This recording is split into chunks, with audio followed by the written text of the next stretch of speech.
Hello, I'm Lesley Logan and I have boxing on the Cadillac for you.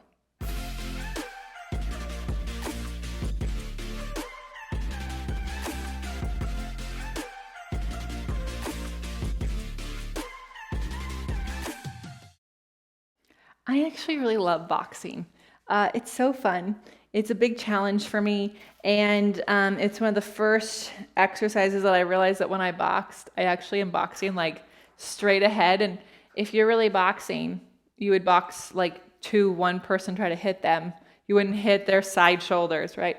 So, so keep that in mind as you bring your heels together, toes apart, and you're here.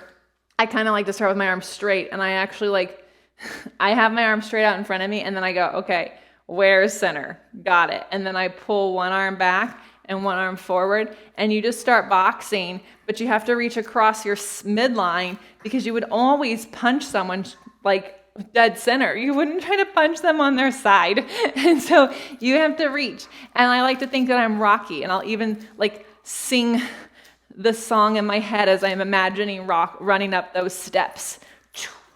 Right? Dun, dun, dun, dun, dun, dun, dun, and just keep going, and you'll feel how hard it is to stay in your feet, to stay in the springs, to stay connected to your back. But the more you get into it, it feels so good in your center. And the challenge is to keep all of that and take it into the next standing arm springs situation. So there's shave and hug, there's boxing, there's butterfly, bat, chest expansion. We'll have all of those for you here on the tutorials in the Cadillac playlist. So make sure you subscribe to this channel so you never miss one of those being dropped for you. And also check out onlinepilatesclasses.com where we have Cadillac workouts too.